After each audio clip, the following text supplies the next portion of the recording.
بسم الله الرحمن الرحیم السلام علیکم ورحمت الله وبرکاته. عزتمند مسلمانانو ورونو او خويندو، امید لرم چې تاسو بروغ جوړ بئ او خوشحال بئ. زما د الله رب العزت نه دا دعا دا سوال لې چې تاسو چرته هم یې الله تعالی مو همیشه د پاره روغ جوړ خوشاله و آباد ساته. زما عزتمندو نن د یوې نوې او خاص وظیفې سره زستا سو مخ کې حاضر شوم او دا وظیفه د سوره کوثر وظیفه ده. عزتمندو دا ډیره پاورفل، طاقتور او عظیم الشان وظیفه ده. په کولو کې ډیره زیاته اسانه ده. ماشومان هم کولی شي، بوډاګان هم کولی شي، زنانه هم کولی شي، لیکن ډیره زیاته پر اثر او مجربه وظیفه ده. زما عزتمندو کو څوک دا غواړي چې الله کریم دې ماته اولاد راکړي، زما جولې د اولاد د نعمت نه ډکی شي، نو هغوی دې د هر مانځنه پس 14 مرتبه سوارلس پیری دې د سوره کوثر وظیفه کوي. ان شاء الله تعالی الله کریم بدته اولاد ورکی، دې به ابتر او مقطوع النسل نه پاتې کیږي، راتلون کې نسل به الله جل شانه باقی وساتي. دغه رنګ زما عزتمندو یو سړی دی اغا دا غواړي چې الله تعالی ماته اولاد راکړي، زما جولې د اولاد نه الله تعالی ډکه کی، نه دی د پاره دا دویمه وظیفه ده. طریقې کار دا دی چې اول بدرې پیره درود شریف وې او په یو ځای باندې بناسته بے ځای کېږي بنا، صرف په یو ځای باندې 70 مرتبه او یا پیره بته د سوره کوثر وظیفه وکي او اخره کې بیا درې پیره درود شریف وې، نو الله رب العزت به داسې کستا اولاد ورکي.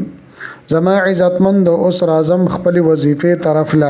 د وظیفې بیانولو نه مخکې تاسو ته یو درخواست دی، کچره زما چینل نو پاول ځل باندې وزټ کړی وي نو چینل متروسه پر سبسکرایب کړی نه، نو چینل سبسکرایب کړئ، ویډیو لایک کړئ، خپل دوستانو ته شیر کړئ، ځکه د نیکه خبره خورول د صدقه جاریه ده. زما عزتمندو کچره تاسو دا وظیفه کول غواړئ، ځان په پویول غواړئ، نو ویډیو اخره پورې وګورئ. زما عزتمندو کله تا باندې تکلیف راغې، پریشانی راغې، غم راغې، مصیبت راغې، سحاجت تر ترا پیښ شو او ته غواړې چې الله تعالی زما د حاجت پوره کړي، الله تعالی زما د پریشانی ختم کړي. زما عزتمندو یو سړی له حاجت را پیږي نو دا غیر پر سټیم مقرر نه دی، بس سټیم پته نه لګي چې سټیم یو سړی ته حاجت را پیدا کیږي. دا غرانګي پریشانی ده، غم ده، بیماری ده، دیم دا پته نه لګي چې سټیم دا پما باندې راځي. نو د دې د پر زما عزتمندو اینی ټیم هر وخت تاسو د سوره کوثر دا وظیفه کولای شئ.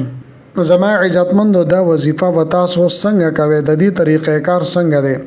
کله چې تاسو دا وظیفه کوئ او تاسو ته حاجت پیښ شو، ضرورت تر لرا پیښ شو، غم راغو، تکلیف راغو، پریشانی راغله، مالی مشکلات وي، نو طریقې دادا چې په سر باندې به خلاص کېګ دی او سترګې به پټي کې او چې ته د څه د پاره وظیفه کې هغه مسله به ته په خپل ذهن کې وساتې. اول به یو لس پیره درود شریف وې، هغه درود شریف چې مونږ په مانځ کې وایو کدا و ډېر بهتر دی، خو لیکن هر یو درود شریف تاسو ویل شي. بیا به د دینه پس سورۃ الکوثر سره د بسم الله الرحمن الرحیم نه 11 مرتبه یو لس پیره به تاسو وایي. بیا به زما عزتمندو تاسو به یو لس پیره بیا درود شریف وایي او چې کوم مسله تاسو لا را پیښه ده او تاسو حل کول غواړئ، نو سترګې مو پټي وي او دغه مسله دغه ضرورت او حاجت په خپل ذهن کې ساتئ. کله چې زما عزتمندو دا وظیفه تاسو مکمل کړله نو بیا به سترګې غړې کوي او لاس به د سر نه لري کوي او د دعا د پاره به لاس پورته کوي.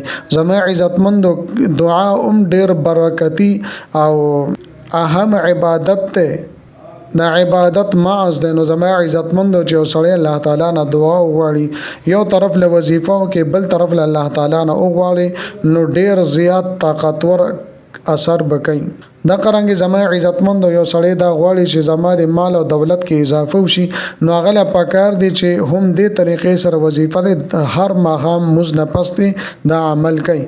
ان شاء الله تعالی الله تعالی به مالی مشکلات او پریشانای ختم کړي. زما عزتمند امید لرم چې دا ویډیو دا وظیفه واستاسو ډیره زیاته خوښی کو. ویډیو مو خوښی ویډیو لایک کړئ، چینل سبسکرایب کړئ، ملاوي کوم متاو سره بل ویډیو کې بل وظیفه سره. تر هغه وخت پورې ماته اجازه راکړئ. الله پامان.